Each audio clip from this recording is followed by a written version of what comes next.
uko irya ntambara yitwa Harimagedoni no yabiri gusatira kugerwaho. Iramutse rero biri gutegura Harimagedoni byarenga urwego rwo kuba ari Isiraheli na Hamas gusa, ahubwo byafata akarere kose. Byafata akarere kose kabira bihugu bikomeye nko kubuhanuzi bugenda abo bivuga. Ubwo rero abadukurikiye kuri twavuganye n'umuntu wo muri Isiraheli w'umunyarwanda. Arangije aravuga ngo iki gihugu mu cyubahe ni igihugu gitegura. Yego. Isiraheli yubatse indake ku rwego rw'isibo. Na Hamas ariko ngo irazifite, numvaga ko ari nayo mbogamizi Isiraheli ngo yagize ngo nuko Hamas ngo ishobora kuba nayo yarubatse ngo intake cyane. Yubatse indake baraturanye baraziranye. Bafite ngo n'impungenge z'uko ibitero bagaba bishobora kwangiza abasivile cyane kuruta uko ya mitwe ariyo yabangamirwa. Warukimbira uti Isiraheli kabisa. Noneho nabo bubatse indake, noneho kugeza ubwo n'ikoranabuhanga ryabo buri muturage wese afite telefone. Yego. Irimo application ikwereka ko gisasu kigiye guhaguruka. None mu ntambwe 200 ugenda utera mu Isiraheli, hari umuryango w'indake wahita winjiramo kugira urokoke. Waba uri mu modoka ugahita uparika winjira mu ndake.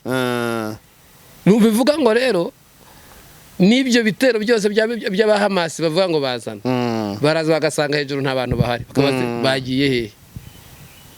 Hari ubwirinzi bukomeye cyane. Nabiri yagize imbaraga ijoro rimwe ngo Hamas kugira ngo bigire n'imbaraga bakoresheje uburyo hari ibintu mu cyongereza bita fluent, nukoherereza ibintu rwunge vuba ibintu byinshi mukure kuri ibintu byinshi bimeze nk'imvura bituma umuntu adatekereza, bimeze nko gucanganyukisha ibintu byinshi cyane bituma umuntu bare kurera ibintu byinshi cyane. Niyo mpamvu niriya mibare bavuga ko yaba yarapfuye yagezweho, ariko ntekereza ko nyuma yaho ntabwo bongeye, abantu bongeye gupfa nk'ikimenyetso cy'uko Isiraheli ko ifite ubwirinzi bukomeye cyane. Ifite ubwirinzi. Aha rero twavuga ko baba barakojeje agati mu ntozi cyangwa se baba barakojeje ariyo ntambara ya gatatu ngezeho mu mwaka wa 70 nyuma ya Kristo. Baje kugabwaho igitero gikomeye cyane cyari kiyobowe n'umugabo witwa Titusi. Igitero cy'Abadage gikomeye cyane, babakorera genocide mbi cyane ikomeye, niyo y'Abayahudi ikomeye ku buryo banahanaguritse Isiraheli imera nk'ihanaguritse ku ikarita neza barahanagura. Amakuru perereje se abo baje gukora genocide y'Abayahudi baba baranyuze muri kariya kayira ka Hamas, ko noneho Isiraheli nayo yarubiye ati gira so yiturwine. Bifitanye isano. Komeza urangiye. Bifitanye isano. Noneho rero baratatana bamera nk'abazimye pe, kuko mu bihe bari baragiye batatana nicyo gihe bamaze imyaka myinshi, noneho baratatanye abantu bagira ngo Isiraheli ntizongera kubaho. Ariko kubera ko bagenda n'isezerano rikomeye, twasomye ijambo rivuga ngo nubwo mwasenyutse nzongera mbubake. Igihe cyaje kugera barongera baragaruka, basanga igihugu cyarazimye. Bahageze barongera baratura. Icyakora bafata igice kimwe, Palestine ifata ikindi, habonekaho n'akariya gace nyine kano gace kagaza kanavuyemo abigometse babagabyeho igitero. Uhereye uwo munsi hatangiye ibintu bigendanye n'amakimbirane hagati y'Abayisiraheli n'iyi mitwe yaba ya Hamas cyangwa n'abaturuka kuri Palestina, bose ni bamwe. Hatangira intambara zikomeye cyane, amakimbirane hagati yabo, kugera ku rwego n'uyu munsi abantu baba bari kwibaza bati ese iyi ntambara Hamas yagabye kuri Isiraheli ntiyabifitanye isano n'ubundi na ya makimbirane yamwabaho hagati ya Isiraheli ndetse na Palestina? Aho ntibyaba bifitanye isano. Aha rero niho tugiye guhera tuza kuri iyi ntambara ya Hamas, turebe mu by'ukuri, turavugaho gatoya wenda ibindi. Irembo Ryera TV, Irembo Ryera TV.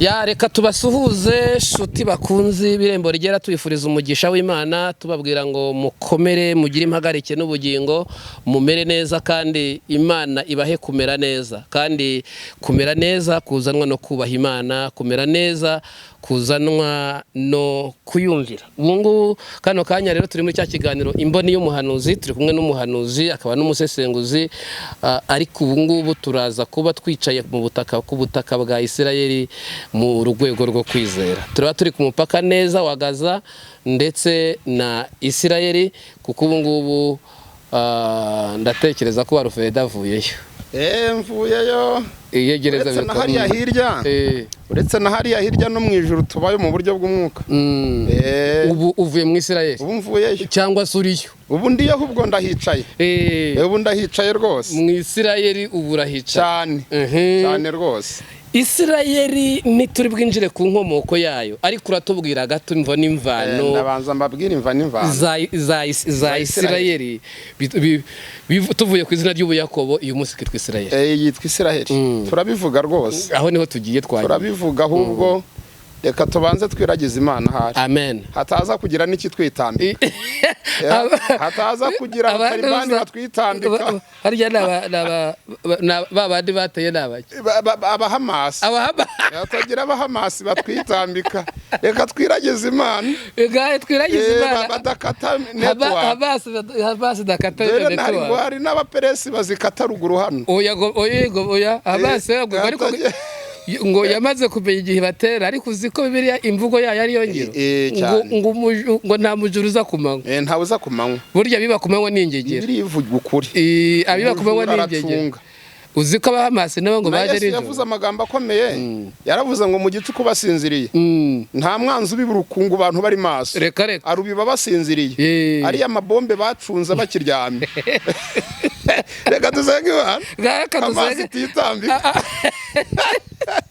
nyakubahwa Imana iri mu ijuru ufite umwuka duhumeka mu biganza byacu turagushimiye ko ari wowe Mana itubeshejeho kandi ukaduha amakuru yose ariko dukunda ijambo ryawe kubera ko niyo gatalogue dufite niyo map turi kugenderaho asante Yesu kugera ku rwego wavuze ngo nimubona ibyo byose bibaye nuko hari amakuru wari utanze n'uyu munsi arayandi uri gutanga kandi turi kugenda tubona ibimenyetso bivuga reka rero birusheho gukangura benshi n'iki kiganiro gifashe benshi kandi gikuri gitwikirizo ku maso ya benshi bamenya aho ibihe bigeze nkuko wigeze ugaya abantu urababwira ngo kuki mutamenya kugenzura iby'iminsi mugezemo ariko reka iki kiganiro gihindukira abantu benshi umuyoboro ndetse no guhumuka tubashe kumenya aho igihe kigeze reka tubishobozwe byose na Kristo dushoboza mu izina rya Kristo Yesu amen amen amen ubu abahamasi begiye nk'ibirometero 3 cyane ubu ngubu iri sengesho dusenze Imana yavuze amagambo akomeye iravuga uti n'umuntu uzasabira Isirayeli umugisha azabona umugisha uzayivuma azavuma nitwa Evangeliste Misaga Ruferedi niyo mazina yo ku IREMBO RYERA TV tubahaye ikaze cyane murakoze cyane mwicare murambye muri sanga ni kuri ya marembo kandi mwakinguriwe cyane n'ukuri ubwami bw'Imana bwemeye ko muyinjiramo twari turi rero dusenze Imana uranyemerera nsome n'icyanditswe kimwe cyane ahasigaye twinjire mu kiganiro turebe hamasi uburyo itinyuka ubundi hari ibintu biba bitagomba bajya bavuga ngo hari ibintu bidahangarwa iyo Farawo bimenye Hamasi yishingikirije kuki itinyuka Yeremiya we yigeze hano aravuga ngo Farawo agira umuhindo ngo agira umuhindo gusa kandi yarabivuze ku mpamvu z'uko Farawo yari yometse abayisiraheli bari kuva iwabo hariya mu Egiputa ngo abometse Imana atabometse urabazi biza gutuma Yeremiya hano aravuga ngo Farawo agira umuhindo gusa Hamasi ifite umuhindo ukomeye cyane dore ko Imana ivuga ku Isiraheli hano muri Yeremiya ni igice cya 31 umurongo waho wa mbere Uwiteka aravuga ati icyo gihe nzaba Imana y'imiryango ya Isiraheli yose nabo bazaba ubwoko bwanjye uko niko Uwiteka avuga abantu barokotse inkota baboneye ubuntu mu butayu aribo b'Isiraheli igihe nari ngiye kubaruhura Uwiteka yambonegeye kera ati nukuri nagukunze urukundo ruhoraho nicyo cyatumye ngukuruza neza nkakwiyegereza nzongera kukubaka nawe uzaba wubakitse wa mwari wa Isiraheli we uzongera kugira amashako yawe kandi uzasohokera mu mbyino z'abanezerewe uzongera gutera inzabibu ku misozi y'i Samariya uzongera gutera inzabibu ku misozi y'i Samariya Imana ishimwe cyane amen aya ni amagambo akomeye Imana ivuga ku Isiraheli ivuga ko yabakuruje neza irabiyegereza mbere yo kwinjira muri Hamasi reka tubanze duha abantu gato ishusho ya Isiraheli ho gatoya wenda mu mateka Isiraheli iyo tuvuga Isiraheli tuvuga bene Yakobo Yakobo mwene Isaka mwene Aburahamu mwene Tera wenda reka tube tugarukiye ku icyo gisekuru tube abandi bo baracuraguraga babazaga Imana ibindi tubyihorere ari mu minsi yashize twigeze dusenga Imana nka famiye Imana irasubwira iti ko mufite karandi bagendaho mwanyegereye nkayibahishurira turabaza dusiyo karandi ishingiye kuki ati yubakiye ku bisekuru bitandatu uhereye kuri sogokuru byaraso ati kandi ni munyegera mugasenga nzababwira uburyo muyikuraho twegera Imana igihe turasenga kaba nari ifite mushiki wanjye urumaze imyaka 43 yarakuze yareze atarashaka yareze rwose kandi ari umuhanuzi ahanura ariko yarabuze ubwashaka abana bakavuka bakaza bamusanga bagashaka araho bakavuka bakamusanga bakamusigara aho ngaho bagashaka Imana iratubwira iti nimushakisha amazina ako kantu nyine gakuye ku bisekuru twari tuvuze bisekuru ni ikintu gikomeye ni ikintu gikomeye cyane turi mushakisha amazina 6 ibisekuruza 6 ubundi nimuyabona mumbwire turayabaririza barayaduha bamaze kuyaduha Imana iratubwira iti noneho rero nimutegura amasengesho y'umuryango nimumara kuyategura muzabe mwitwaje amazi muzajya musoma izina rya mbere nimumara gusoma izina rya mbere muvuga amagambo muvuga ngo twibohoye mu gisekuru cya runaka nibyo yadutongereye muhite musuka amazi mu karabe musoma irya kabiri amasengesho nakore hari ya 12 kwa masasu ndi kumwe n'umugore n'abana 3 na murumuna wanjye aya masengesho bayita amasengesho y'ibimenyetso n'imihango byera tuzabigarukaho ubutaha twatuye amazina turakaraba mushiki wanjye Yesu akwarongorwa Yesu ampamagara ati imigozi iracitse timbonye fiance namushingiye mu kwezi kwa 6 mwaka ushize ejo bunishingira mukuru wanjye nkurikira mu kwa 8 k'uyu mwaka urumva ko ibisekuru bishobora kuzirika umuntu abantu bajye begera abakozi b'Imana tubasengere tubabohore muri karande z'ibisekuru twigarukire mu mateka ya Isiraheli kugira ngo tubone uko twataka Hamasi aha Isiraheli rero Isiraheli imaze kuva mu Egiputa bariko abariho mpera bavuye mu Egiputa yego Imana abaha amasezerano akomeye babwirira mu butera ababwira uti mbajyanye mu gihugu ni narasezeranyije basogokuruza banyu icyo gihugu rero ni mu kigeramo muzagira imbaraga nzabanza mbagabiza bo muhasanze mubirukane buriya kira gihugu bakinjiyemo babanje kwirukana amahanga akomeye afite imbaraga ureke uriya mutwe wa Hamasi utanafite ibiro bingahe birukanya amahanga akomeye abayebusi abahivi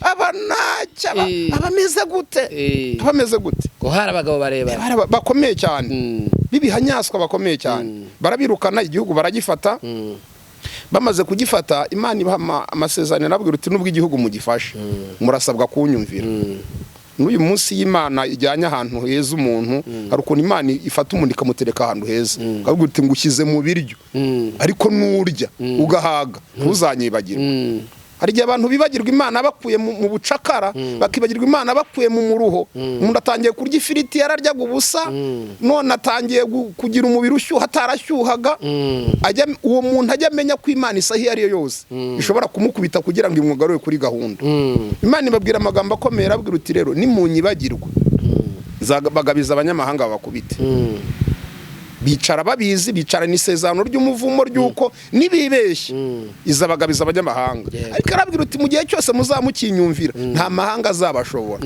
Uzabakoraniraho azapfa, uzabatera anyuze mu nzira imwe nzamutatanyiriza muri zirindwi mushwiragize. Abantu n'uyu munsi hari abantu bicaranye amasezerano y'ibikakarubamba, amasezerano ameze nk'ayo ngayo. Nyankunda kubwira abantu nkabwira nti umuntu utazi icyo Imana yakuvuzeho ajya kwitondera, kuko hari abantu bagendana amasezerano y'ubumara, amasezerano hagama bahagurukiye. Umuntu uvuga ukarara upfuye, utunga urutoki rukavunika, baba bahari bigendera ari nk'ibibombe bigenda. Uwo rero iyo muhabiyeho ugashaka kumuhagurukira, hari Bibiliya iravuga ngo hari abazabagwa inyuma babazize batazi n'icyo bazize. Isiraheli baho ngaho, ariko bajya bavuga ngo igikenya n'icyumva ihoni akazapfa kabungira kazaka. Baje kubabaza Imana, bababaje Imana batangira kwinjira mu bihe by'intambara. Ndashaka kuvuga mweshatu gusa bite ko nza kuriya hamwe. Nge mfite hari ubuvugizi ndi gukorera abahanuzi bazima, ariko nk'uko abashumba bafite za biro mu madini n'amatorero yabo, ababwiriza butumwa bakagira za biro, nibafate n'abahanuzi bazima babahe za biro. Noneho bizatuma badakorera mu kajagari. Ukeneye umuhanuzi azajya amenya ahantu agira gute amusanga.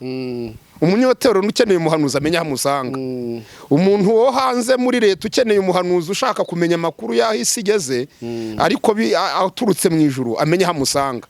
Niko ba Elisa bari bameze na ba Eliya bari bameze. Nanjye ndakora ubundi buvugizi. Nukuri abahanuzi shaka gukora n'ubu. Buriya leta mu kintu kinezeza yanezezwa nuko buri kagari nibura kagira ibitaro cyangwa yego poste de santé, poste de santé yego, ndetse niyo byaba ku rwego rw'isibo mu buryo bwo kwegereza abayobozi abaturage ubuyobozi n'ubuvuzi.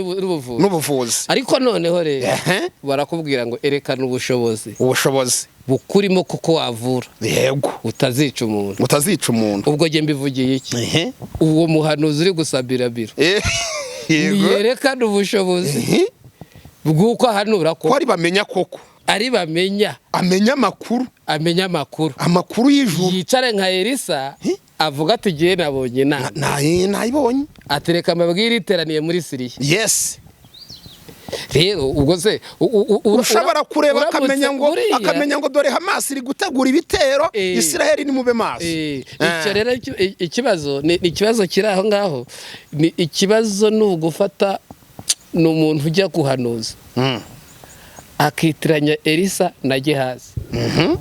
Buri uhigukiye kuri Gehazi utaragera kuri Elisa, kubera ko nawe aba mu kigo, nawe bari mu kigo ari mu kigo cy'umuhanuzi, ari mu kigo cy'ubuhanuzi. Ariko Gehazi ari hafi aho, kandi ni nawe utanga karibu. Uri burabyumva? Uzi ukuntu Gehazi buriya yari yarazamuye urwego Gehazi rero wari warigize umusitari ukomeye cyane. Ukomeye cyane. Hari n'igihe yabonye Gehazi ko umuntu yazanye abaturo, noneho Elisa arayanga atereka Imana yacu mutagira ngo ngwibakije kuko muhaye ruswa.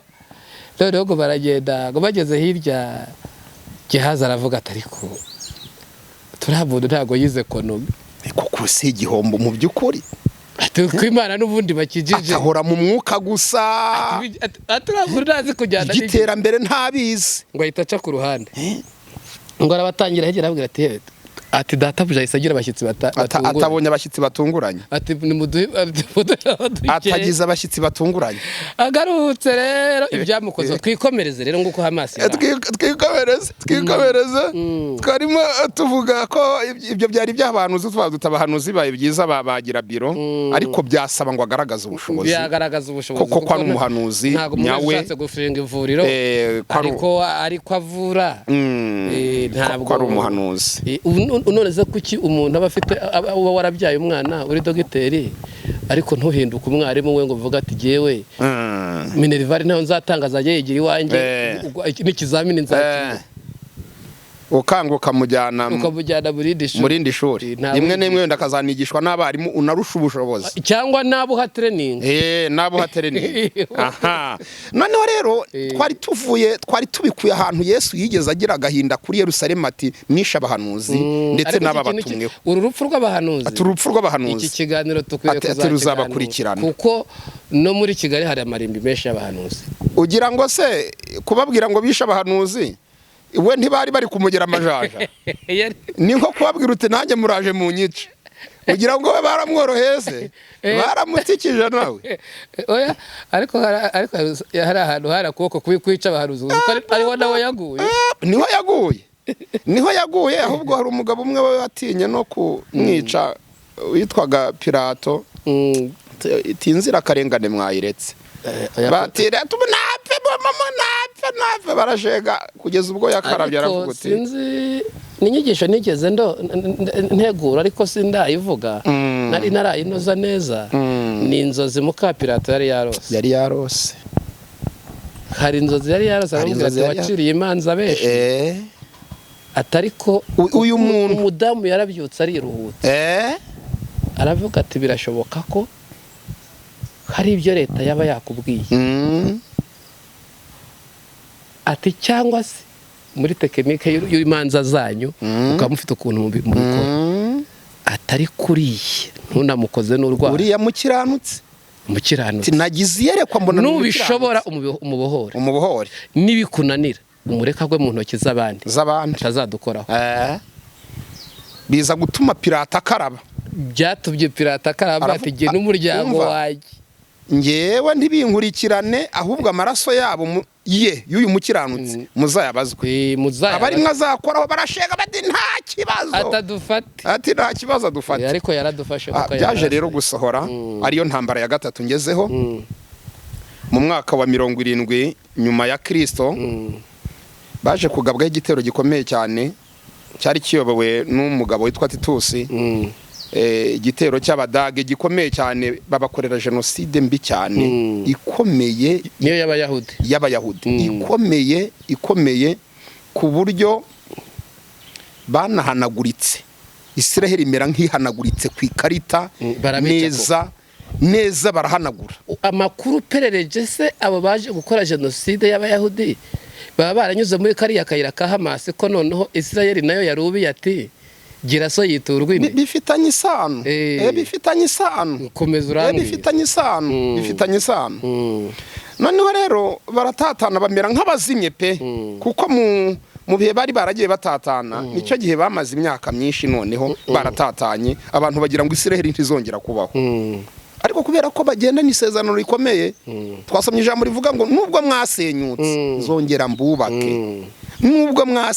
nzongera mbubake igihe cyaje kugera barongera baragaruka basanga igihugu cyarazimye bahageze barongera baratura icyakora bafata igice kimwe Palestine ifata ikindi habonekaho n'akariya gace nyine kano gace kagaza kanavuyemo abigometse babagabyeho igitero uhereye uwo munsi hatangiye ibintu bigendanye n'amakimbirane hagati y'abayisiraheli n'iyi mitwe yaba ya Hamas cyangwa n'abaturuka kuri Palestina bose ni bamwe hatangira intambara zikomeye cyane amakimbirane hagati yabo kugera ku rwego n'uyu munsi abantu baba bari kwibaza bati ese iyi ntambara Hamas yagabye kuri Israel ntiyabifitanye isano n'ubundi na ya makimbirane yamwabaho hagati ya Israel ndetse na Palestina aho ntibyaba bifitanye isano aha rero niho tugiye guhera tuza kuri iyi ntambara ya Hamas turebe mu by'ukuri turavugaho gatoya wenda ibindi tuzagenda tubigarukaho turebe mu by'ukuri kuki Hamas yafashe icyemezo cyo gutera Israel mu gihe gisa n'iki ngiki niho tugiye guhera duti Hamas itinyutse gute kugaba igitero ku Israel aha abadukurikiye ku Irembo Ryera TV hari ku itariki 7 z'uku kwezi kwa 10 tariki 7 z'ukwezi kwa 10 muri uyu mwaka wa 2023 nibwo Isiraheli mu rukerera bwenda gucya mu gatondo ka kare yagiye kwisanga yisanga yagabweho igitero gikomeye cyane n'uyu mutwe wa Hamas. Ibintu byatunguye amahanga kuko kugeza aka kanya Isiraheli ifite urwego rw'ubutasi rukomeye ku isi rwitwa Musada rukomeye cyane. Undi bavuga ko bigoye cyane kuvuga ko Isiraheli wayinjirana ayo makuru itayafite. Uretse no kumenya makuru y'abayinjirana imenya n'amakuru y'ibindi bihugu bigiye kwinjirana kuko bafite ubutasi bukomeye cyane. Bashobora no kumenya makuru y'uko Amerika igiye guterwa bakayatanga kuko baratata cyane. Bakavuga bati kugira ngo Isiraheli yinjiranwe n'urwego rw'ubutasi ifite ntibimenye aho ntabwo byaba birimo akantu bikaba wenda ari uburyo bwo kuba yarijijishije bakabiye kugira ngo baje ikirangazaho gatoya kugira ngo itanga ko kanzu Hamas yinjire. Noneho nimara kwinjira igihanga kibe kirabonetse. Hari ukuntu umuntu bakuvuga bati uyu muntu ariba batise ko mutaramufatana igihanga muragira ngo mutware iki. Ariko iyo umuntu bamufatanye igihanga iyo umwambitse amapingu ubu ufite ijambo buvuga uti ibyo twamufatanye bigize gute ngibi birahari. Igihe Imana ajyaga kurimbura Sodomu n'Igomora ngo bari bamaze iminsi abantu baharega ngo bakaharega ngo nyamara ni habi nyamara bari gutingana nyamara bari gukora ubusambanyi bubi. Niravuga utari kwa ahantu bari kurega urebe ukuntu Imana ifite ubwenge bwinshi ubundi bera hose icyarimwe n'amakuru biyafite. Ariko kubera ubutabera bw'Imana idashaka ko hari umuntu irimbura imurenganije yohereza bareka bivuga abakobwa bari baje gushaka igihanga none yohereza itsinda ry'abamarayika. Ubundi ubusanzwe abamarayika bazwi nk'imiyaga ariko kubera ko Imana yashakaga igihanga yabohereje nk'abagabo utireka nohereza abamarayika nk'abagabo. Uko biri kose niba ko aba bantu batingana aba bantu nibabona itsinda rishyashya ribinjiranye kandi ry'abantu beza bafite uburanga nibariheheta igihanga kiraba kigize gute kibonetse. Ntibahageze babagabo bati Roti hari abinjiye hano twabimenya amakuru baduhe turyamane nabo. Imana ati igihanga kigize gute kirabonetse. Turubanda rwose nimureba ko abandi ibyo bavuga ari ukuri nibubona ko ari abatinganye ati nk'ubu mbatwitsa ntibirabigaragara. Imana gutwika iriya midugudu byarayoroheye kuko amahanga yose yarabonye ko ari abatitso bari bafatanywe iki igihanga. Aha rero niho duhera tuvuga duti aho ntiwasanga Isiraheli ari uburyo bwo kugira ngo ifatane igihanga Hamas cyuko yayigabyeho igitero ibone ko none ibasiba burundu ibahanagure. Icyo ni kimwe kibazwa. Icya kabiri abasomyi bakurikirana iby'ubuhanuzi bwa Yesu n'ubwa Daniyeli ndetse n'ibyahishuwe bakavuga batari ko nanone ntihaba ari impamvu y'ubuhanuzi burimo burasohora burimo kototera ko igihe cyo kujya kubaka inyubako yasenywe. Hari akantu tutari twababwiye ejo bundi bagaruka nyuma ya ntambara ya gatatu basanze ahahoze urusengero barahubatse umusigiti. Basanze ahahoze urusengero barahubatse umusigiti mu bintu byabababaje birabarya cyane. Noneho babirwara inzigo baravuga bati uko byagenda kose kandi n'ubuhanuzi burabivuga inyubako yari iri aha hantu igomba kuzongera kuhubakwa. Ngo ntabwo bashaka kubaka inyubako mu kindi kibanza bashaka kubaka inyubako mu itongo ry'ahahoze urusengero rwa Salomo. Kandi iyo nyubako bagomba kuyubaka ari uko babanje gusenya umusigiti.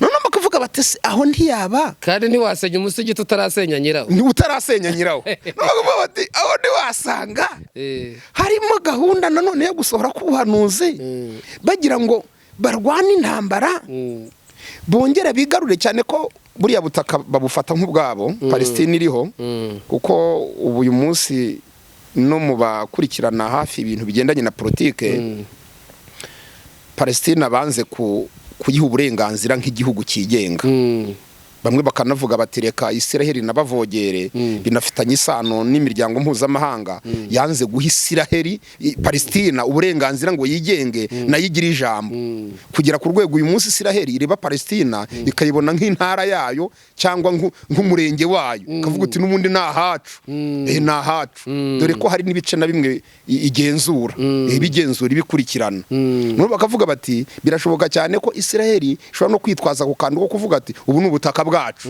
kuki batubereye ku butaka reka twigarurira ubutaka bwacu kandi ntabwo ushobora kubaka iw'abandi utarahigarura ngo wongere hitwe iwawe ko ntabwo wajya mu gihugu cy'abandi ngo ucyubakemo ibintu ni bibiri uraba wabasabye uburenganzira bwo kuhubaka inyubako runaka cyangwa se niba utabubasabye urabatera ubarwanya ubatsinde numara kuhatsinda bwa butaka bwitwa ubwawe nibumara kwitwa ubwawe ubone kuhubaka ubuhanuzi rero bakavuga bati birashoboka ko yaba ari impamvu y'ubuhanuzi burimo burasohora kugira ngo Isiraheli yigarurire buriya butaka nimara kongera kubwigarurira itangiza inyubako nimara gutangiza inyubako ubuhanuzi bwo kugaruka kwa Yesu nabwo buhite ko bufatiraho Mesi yabe yagaruka kujyana itorero namara kujyana itorero kuko Kristo agomba kugaruka byibuze iriya nyubako yaramaze gutangira kubakwa cyangwa izaba yaranuze igomba azaza yaratangiye kubakwa hakomeza intambara hari intambara zizakomeza zikomeze rwose abadukurikiye ku Irembo Ryera TV tubibutse ko turi muri iki kiganiro imboni y'ubuhanuzi aho turimo tugenda dusesengura tureba tuti ese koko Isiraheli yatewe na Hamasi bifitanye sano ki n'ubuhanuzi ese Isiraheli ni igihugu ki kw'ibindi bihugu biterwa ntihagire igikuba gicika mu isi ko ati Isiraheli atari cyo gihugu cyonyine gitewe uyu munsi murabizi ko hariho intambara ya Ukraine ndetse n'Uburusiya aho Uburusiya bwateye Ukraine iyo ni intambara imaze igihe iriho ariko ubona ko ntabwo yaciye igikuba cyane mu mahanga ngo babone ko abantu bacitse igikuba bigere no mu buryo bw'iyobokamana nk'uko uyu munsi iminsi mike cyane Isiraheli itewe na Hamasi ubona ko igikuba cyacitse iyobokamana igikuba cyacitse urusaku rwabaye rwinshi abantu bibaza batese koko aho ubuhanuzi ntabwo bwaba bwegereje gusohora aho igihe cyo kuza kwa Kristo ntabwo cyaba cyegereje ibyo byose rero ni ibintu biri kwibazwa kuri Isiraheli kuba yatewe na Hamasi niyo mpamvu natwe rero twafashe umwanya wo kugira ngo noneho tubafashe dufatikanye kumenya ngo ese iyi ntambara ihatse iki aha rero niho twibazaga tuti aho ntiyaba ari impamvu yo kugira ngo iyi nyubako y'urusengero itangizwe yubakwe ariko bamaze kwigarurira ubutaka bwabo cyane ko iyi ntambara mu gihe byaba ari ukuri koko yuko yaba ari intambara yo kugira ngo ubutaka bongere babwigarurire babone uko batangiza inyubako yasenywe bwaba ari n'uburyo bwiza byaba biri no kuduha ishusho y'ubuhanuzi bw'uko irya ntambara yitwa Harimagedoni no yaba iri gusatira kugerwaho iramutse rero biri gutegura Harimagedoni byarenga urwego rwo kuba ari Isiraheli na Hamasi gusa ahubwo byafata akarere kose byafata akarere kose kabira bihugu bikomeye nk'uko ubuhanuzi bugenda abubivuga ubwo rero abadukurikiye ku Irembo Ryera TV iki kiganiro imboni y'ubuhanuzi icyo twababwira cyo gikomeye kuri uyu munsi nuko Isiraheli ntabwo igitsindwa ntigipfa gutsindwa kuko bafite ubuhanuzi bukomeye kandi uretse kuba ari amaboko abantu babona nk'amaboko ya Isiraheli habamo n'ukuboko kw'Imana ni igihugu Imana yavuzeho ni igihugu Imana ishyigikira kubera isezerano yasezeraniye basekuruza bayo uhereye kuri Aburahamu Imana amubwiye amagambo akomeye cyane mubwira ko ubwoko bwe izabuha umugisha ubwoko bwe izabuhagararaho ubwoko bwe izabukomeza turahamya tudashidikanya ko rero na Hamasi ntabwo ishobora gutsinda Isiraheli ntabwo yayitsinda hari n'abantu barimo bavuga bati ngo rwose ngo Isiraheli ngo nishaka ngo irekeraho ngo ntabwo ngo si byiza ngo ntabwo iri buze ngo no kuhatera ngo ikoresheje intambara yo ku butaka birashoboka cyane birashoboka cyane ko kabaye rwose kabaye kandi mazi buriya kubera ko ari n'igihugu cy'ubukerarugendo njyamo n'abantu benshi bajyayo kuzana amavuta ubutaka bwaho ariko ubu byaba bibabaje uyu munsi baramutse batari kuyisengera niba ushobora kujya iw'abandi igihugu cy'abandi ukajya kukizanamo amavuta uyizeyeho imbaraga ukakizanamo ubutaka ubwizeyemo imbaraga ntugisengere gihuye n'akaga waba ufite ikibazo gikomeye cyane ntawe uzongera kuyazana tuzatuvuga ko bivanze n'amafragment ya Hamas ahubwo ariko niba humura nyuma y'igihe gitoya Imana izongera ihumanura ubutaka izabuhumanura rwose izabuhumanura gusa icyo navuga twavuganye n'umuntu wo muri Isiraheli w'umunyarwanda arangije aravuga ngo iki gihugu mu cyubahe ni igihugu gitegura yego Isiraheli yubatse indake ku rwego rw'isibo na Hamas ariko ngo irazifite numvaga ko ari nayo mbogamizi Isiraheli ngo yagize ngo nuko Hamas ngo ishobora kuba nayo yarubatse ngo intake cyane yubatse indake baraturanye barazira bafite ngo n'impunyenge z'uko ibitero bagaba bishobora kwangiza abasivile cyane kuruta uko ya mitwe ariyo yabangamirwa warukimbwira uti Isiraheli kabisa noneho nabo bubatse indake noneho kugeza ubwo n'ikoranabuhanga ryabo buri muturage wese afite telefone yego irimo application ikwereka ko igisasu kigiye guhaguruka none mu ntambwe 200 ugenda utera mu Isiraheli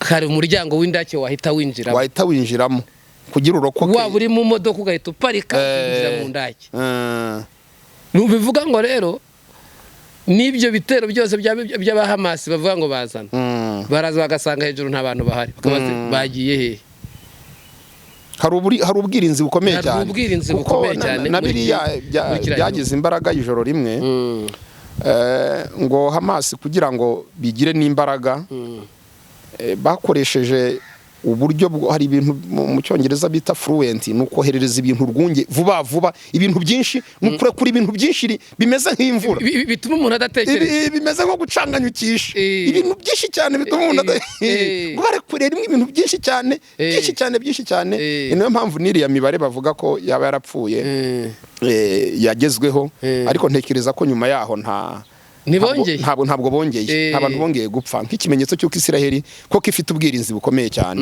ifite ubwirinzi aha rero twavuga ko baba barakojeje agati mu ntozi cyangwa se baba barakojeje intare hari ukundi intare uyicokoza ahantu cyane ko buriya n'ubuhanuzi bafite ngo Imana ngo iba hagati yabo ngo nk'intare nta perezida bagira rega ntawe kandi kutagira perezida abantu bagomba no kujya bamenya impamvu kuki ubundi badafite kuki batagira perezida Abisiraheli nta perezida bagira kuko ubu ngubu nibo bagiye kuri ya ntebe barayibwira ati ko watewe biragira ubu bafite uwitwa ministre ko bakabe bibaza ati ministri yungirije ninde yungirije rero baravuze ati ntago tugomba gushyiraho cyane perezida wacu ni Imana ni Mesiya cyakoze minisitiri w'intebe igihugu kiramugira niho bahera bashyiraho kuko ari udufasha mu bibanye no kuduhuza n'ibindi bihugu wenda n'iki atariko nyine ubwo ubundi nabyo bagagombaga kwashyira Imana ariko baravateka twashyira umuntu wambaye ishusho y'umuntu atariko ibintu bijyanye no gufata ibyemezo by'intambara urabizi ubundi usinya ni perezida bivuga ati ndasinye intambara iratangiye cyane ibikoresho bamaze kubyegereza ku mupaka cyane rwose rero ni Imana nayo yaremiye cyane mu buryo bukomeye kuko barayibwiye ati Mana wamenye ko watewe tibaduteye hari umugabo umwe witwa Yoshafati ku ngoma y'umwami witwa Yoshafati yigeze aterwa n'abamoni, abamowabu, abo ku musozi Seyiri. Hari hatuye iriya famiye ituruka kuri uriya mugabo uyu wavukanaga na Yakobo, bavutse mu ndimwe ba Yesawu. Buriya bene Yesawu bari baratuye hariya hafi, noneho mu Gisiraheli bene Yakobo bavaga hirya iriya, baje kubanyuraho. Imana irabwira uti abo ni bene wanyu ntimubakoreho. Bimwe mumenyereye byo kurimbura abantu mwirirwa mubarwanya, abo ni bene wanyu, n'amaraso amwe, ntimubakoreho, mubareke mutambuke mubihorere. None igihe kiza kugera aho kugira ngo babiture ko babarokoye banga babanyuraho, baza kubagabaho igitero bafatikanije n'abamowabu n'abamoni, kugeza ubwo Yoshafati yavuze uti abantu wabwiye basogokuruza ntibabarimbure, ntureba ko aribo baduteye, kandi wavuze ko uzadutera wese tutazirwa turwana, twebwe tuzajya twihagararira gusa tukareba ubundi kwirwanirira, ukirwanira intambara. Icyo gihe umuhanuzi arahanura, abwira Yoshafati aramubwira uti humura, urugamba ntabwo ari urwanyu, urugamba ni urw'Uwiteka. Turagira tubwire abantu ko bishoboka cyane ko n'uyu munsi Isiraheli ntabwo Imana yayiretse. Intambara zose yakinjiramo ntabwo Imana yabaretse, iri kumwe nabo. Ariko hari abantu bari kuvuga ko ngo Isiraheli igira kamere, ngo kamere y'umujinya, ifite umujinya ukomeye cyane, ngo igira umujinya, kandi mwebwe mukawutwihanisha mu rusengero. Igira umujinya ariko hari akantu nari ngiye kuvuga, ariko reka nkihorere. Ariko ikintu kigendanye n'uburakari n'umujinya birimo amapariti, birimo ibyiciro. Hari n'uburakari Bibiliya yemera. Abakozi b'Imana bafite umujinya ku buryo bari kugenda bicaga barandura. Harimo n'uburakari Bibiliya yemera. Hari nk'uburakari Bibiliya ivuga ngo nimurakara ntimugakora icyaha, izuba ntirize kurenga mukirakaye. Ubwo urumva ko bene ubwo ngubwo buba bwemewe, ariko budakora icyaha. Ariko ngo Abisirayeli barageza ku Isabato bagahagarika intambara, bagahariye cyane, bakavuga ati murebe uwaza aho turi gusa, murebe uwaza aho turi, ariko ntimurwane ku Isabato, ku Isabato. Noneho rero ariko hari ubuhanuzi Yesu yaravuze ati musenge icyo gihe ntikizaba ari ku Isabato cyangwa mu gihe cy'imbeho. Ndikizaba ari ku Isabato, iyo minsi ntizaba ari ku Isabato, cyangwa mu minsi y'imbeho. None umubi nawe yabateye ku Isabato no mu minsi y'imbeho, yabateye ku Isabato.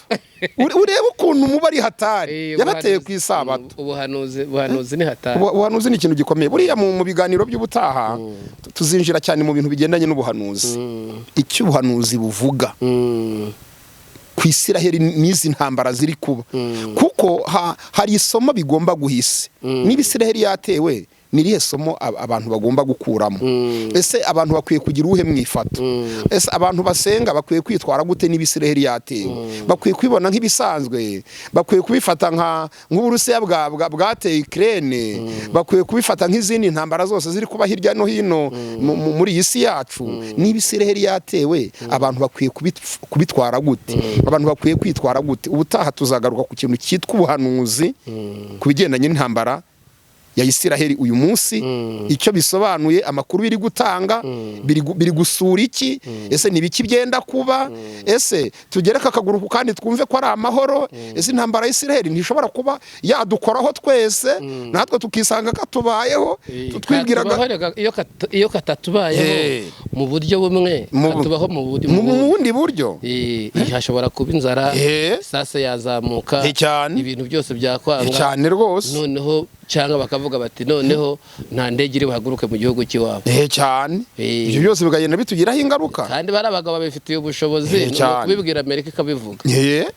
Ikabivuga rwose ati indege nizigumaho zigomba kuguma, ati tubanze tucangura indege za Hamasi n'iz'abantu b'ibihugu byabo. Cyane n'ukuri. Ati uku kwezi tuvuze ko nta ndege izahaguruka mu gihugu cyacu. Ati izahaguruka uzayirasa. Hari n'akandi kantu wenda nako tuzagarukaho mu bindi biganiro, kuko intambara yo tuzayivugaho cyane. Umunsi ku munsi tuzagerageza tugenda tuyivugaho dukurikije uko amakuru azajya abageze. Ubu hari n'akandi kantu, abantu hari ijambo abanyarwanda bavuga ngo uhiriye mu nzu nta handi adapfunda imitwe. Iyo ikibazo kibaye nka kuriya haboneka abanyamakuru benshi, hari ababivuga uko bire n'ababivuga uko babyumva. Buri muntu wese agenda bari inkuru akurikije uko abyumva.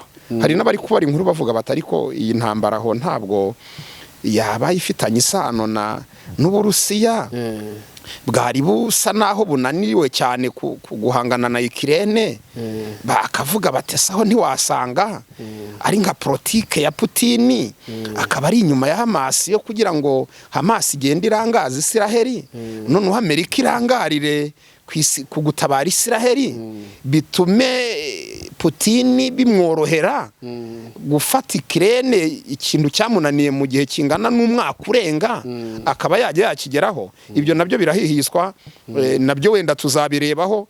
Gusa twebwe turi hano duhagarariye cyane ibintu bigendanye n'ikiyobokamana rivuga kuri izi ntambara za Isiraheli kuruta ko twahagararira icyo politike ibivugaho. Ariko ibyo birasanzwe ku mwami wa Edomu atuma ku wundi mwami cyane cyane rwose tuzatera amahanga, tuzatera amahanga. Ibyo ngibyo rero nabyo uko byanyura mu mayera amwe cyangwa yandi, icy'ingenzi nuko bisohoza ubuhanuzi bw'iby'Imana, bisohoza ubuhanuzi yari yavuze bw'iby'Imana yari yavuze. Rero niba kandi Imana ishobora kuyobya imitwe, ishobora gucanganyikisha imitwe w'abantu cyangwa ibintu kugira ngo bagende bashorogotora Imana irakare.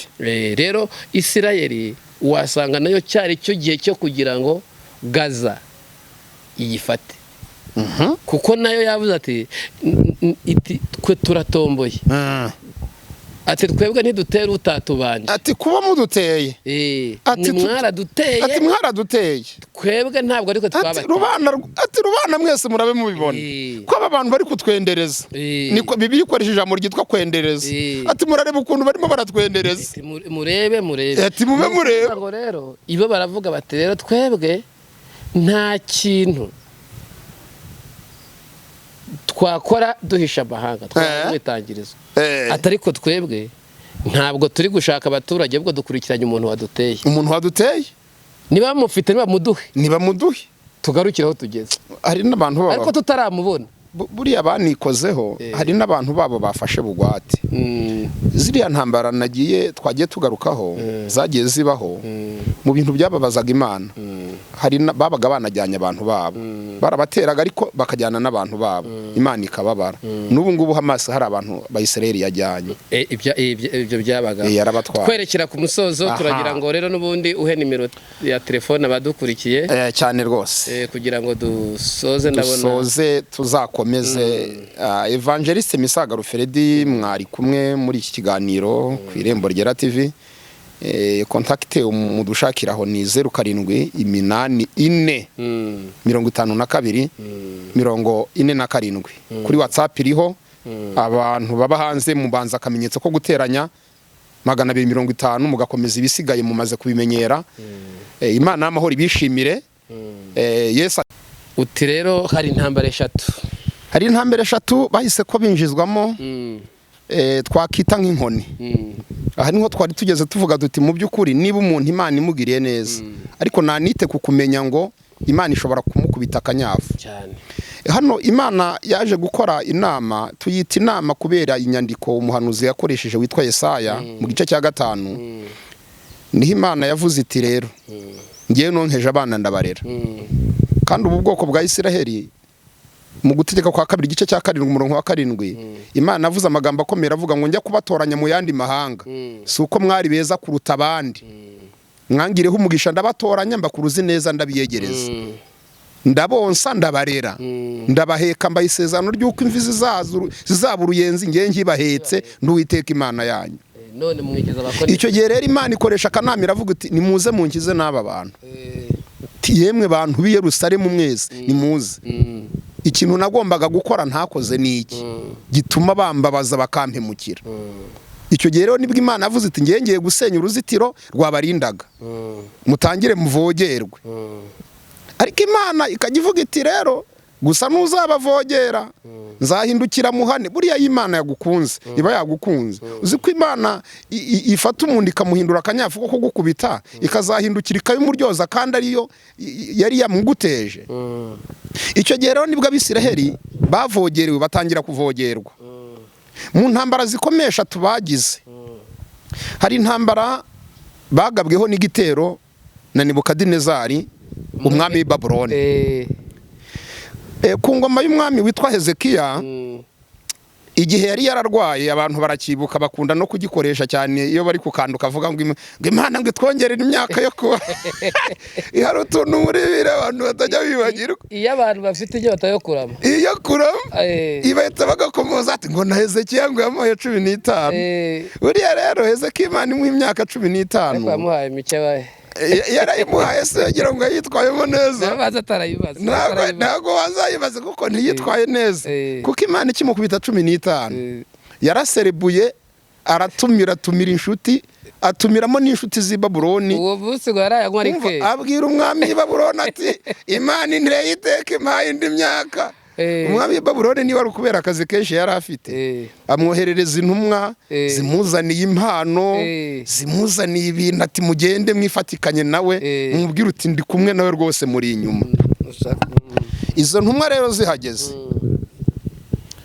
Hezekiya niba ari ubwirasi n'ubwibone arazitambagiza arazimurikira dore twateye imbere dufite ibintu hari umuntu usura akumva ntiwahava utamenye ibyumba by'inzu ye abo bantu barahari ukagira ngo wenda ngo nizindi mpuye nawe nukugira ngo wenda uhave umenye ko akazi abo bantu barahari ariko ntiwagenda ndakweretse inzu yanjye tinagiriye Imana humugisha impinzu kugira gusureba ubwiza bwayo akakujyana mu byumba by'abana akakujyana mu byumba by'ibikoresho akakujyana mu cyumba cy'ati dore mfite na materikazi biriya bintu n'ubwibone ariko hari atari ubwibone kuko umubwira hari igihe umuntu agutembereza mu rugo iwe yego ahubwo akabaguhaye ishusho y'uko werekwa kuko nk'ubu kugira ngo wubake inzu nuko hari indi uba waragenzemo yego ukabona isa nayo ukavuga uti uyu muntu akaba ari nko mu buhanuzi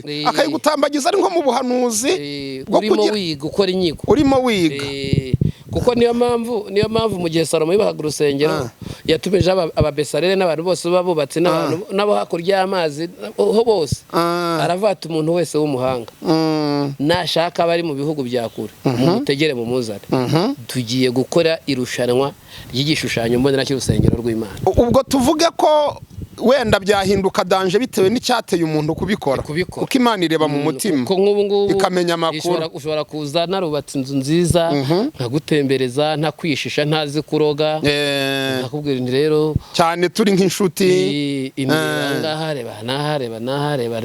naha ukabona ko ukavuga ati inzu ku buryo nawe nugira avuga ati nabonye inzu nziza nzu twari tugikomeye Hezekiya rero w'icyabimuteye ngo bwari ubwibone Imana arabyitegereje ngibona ngo n'ubwibone bwo mu mutima ihita ko yohereza Yesaya aramubwira tumva ku mpamvu z'uko intumwa zivuye hano wazitambagije inzu ntacyo wasize uko bayibatambagije niko bazakugabaho igitero bazahasenya ibirimo byose bazabitwara kandi bazabitwarana n'abantu bawe b'abanyembaraga ndetse n'abanyabwenge niko byaje kugenda Hezekiya aratakambye ahubwo yatambagije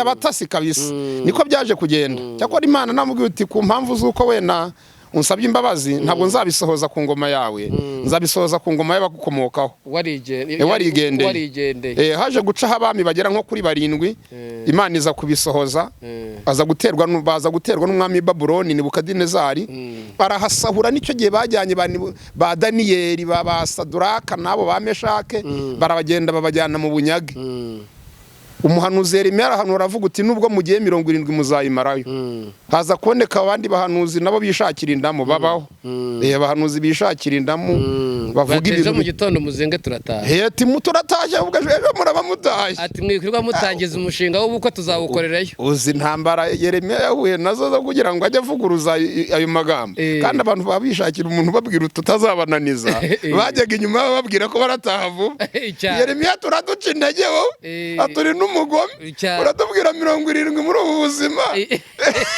kandi baje kuyimara. Babaho rero muri ubwo buzima babubamo igihe kiza kugera ku ngoma y'umwami Kuro. Gurupe yari yobowe n'umugabo witwa Ezira n'uwitwa Zerubabeli ndetse n'umutambyi witwa Zekariya. Baza gusaba uburenganzira bwo kuza gusubira i Yerusalemu bakajya kubaka inyubako yasenyutse, bakongera bakubakira Imana inzu, bagasubizamo ibintu by'igiciro byari birimo bari barajyanye i Babuloni. Yaje kubandikira urwandiko rubemerera kujya kubaka inyubako, baragaruka baraza barubaka.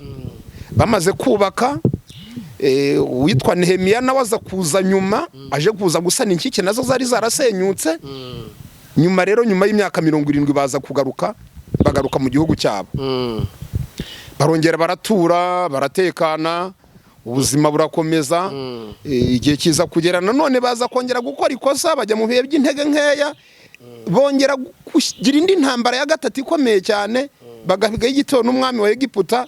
Icyo gihe nanone arongera arabatera, arahasenya, ndetse atwara n'abantu. Nicyo gihe abitwa ba Esiteri bagiye kujya hirya no hino mu misozi, baratatana za Shushani n'ahandi. Abisirayeli barongera batatanira mu misozi hirya no hino babiyo, ariko bakagenda n'isezerano ry'Imana byuko Imana izongera kubagarura. Abantu badukurikiye ku IREMBO RYERA TV babyumve neza, babyumve ko Isiraheli ifite ubuhanuzi bukomeye. Niyo bagaragara nkaho batatanye, bafite isezerano ry'uko Imana yakongera ikabubaka. Twasomye ijambo ryatubwiye ngo nzongera mbubake kandi muzaba mwubakitse. Nta uzongera kubanyeganyeza. Igihe cyaje kugera barongera bagaruka mu gihugu. Bamaze kugaruka mu gihugu basanga inyubako barayisenye n'ibyo. Hari umugabo witwa Herode wari uyoboye muri ibyo bihe, aza kwiyunga nabo, abubakira urusengero rwiza cyane, arwubaka mu itongo ryaho urundi rwahoze rwiza cyane. Urwo rusengero yabubakiye nirwo abasoma Bibiliya bajya bumva Yesu yaje kuza asanga, bararumuratira, baramubwira bati wabonye inyubako dufite muri Matayo igice cya 24. Ati ibyo wigira byose rero wabonye, ati turafite Imana, dufite Imana, dore n'inyubako nziza y'icyitegererezo. Yesu arababwira ati iyi nyubako mureba nta buye na rimwe rizasigara rigeretse ku rindi. Turavuze ngo nta buye rizasigara rigeretse ku rindi, turi umugome gusa, turi umugome rwose. Babishyikira, igihe kiza kugera rwose haza no kuharirira Yerusalemu. Aravuga ati Yerusalemu we, ati yaba waruzi byaguhesha amahoro, atariko none dore bihishwa amaso yawe. Ati nyamara dore igihe kizaza ngo bazagutera bakugote, ngo bazagutsembana n'abana bawe barimo imbere, ngo kandi ngo ntabwo bazagusigira ishami ibuye rigeretse ku rindi. Ababwira amagambo akomeye cyane, arabwira uti kandi ibyo byose bizababaho kuko mutigeze mumenya igihe mwagenderewemo. Kuko Kristo yarabagendereye, aza ari umutabazi wabo, ariko ntibabimenya. Niyo ya magambo Yesu yavuze muri Yohana yanditse mu gice cya mbere, avuga ngo yaje mube ariko ngo ntibamwemera. Ariko hari n'akandi kantu gasa n'akariho ubu nako Yesu yavuze. Yaravuze ngo wishe abahanuzi, ngutera amabuye abantu bagutumweho. Ngo wishe abahanuzi. Nicyo kintu cyatumye yubika umutwarira, ararira cyane, areba amarimbi y'abahanuzi. Ubu tugiye mw'uyu mujyi ukabona amarimbi y'abahanuzi, ukavuga uti Kigali ndi guhagarara hakurya, ukabona uti Kigali we hari ingoma y'umwami, wishe abahanuzi, utarabuye bagutumweho. Ariko twebwe Imana idufashe hano wenda kuri ubu butaka turi gukoreraho bw'i Rwanda, Imana idufashe kugira umuhanuzi uhutazwa, kuko banza y'umuhanuzi muzima w'Imana uhutajwe, Imana irababara. Kuko umuhanuzi muzima ubundi ni akanwa k'Imana, cyane ko cyari ikiganiro imboni y'umuhanuzi. Umuhanuzi muzima aba ari akanwa k'Imana, kandi umuhanuzi muzima aba ari ijisho ry'igihugu, akaba n'ijisho ry'itorero, akaba n'ijisho ry'umuryango. Niyo mpamvu kera babitaga babamenye. Banahabwaga n'amaturo ntibibe kirazira, kuko babaga bayakwiriye. Bahabwaga amaturo, zari imfura z'Imana. Baravuga ati rero njyewe sindibona akanya ko kurya, shyiro wankoreye. Ubu nge hari n'akantu ndi gusabira abahanuzi, hari ubuvugizi ndi gukorera abahanuzi bazima ariko batavanga.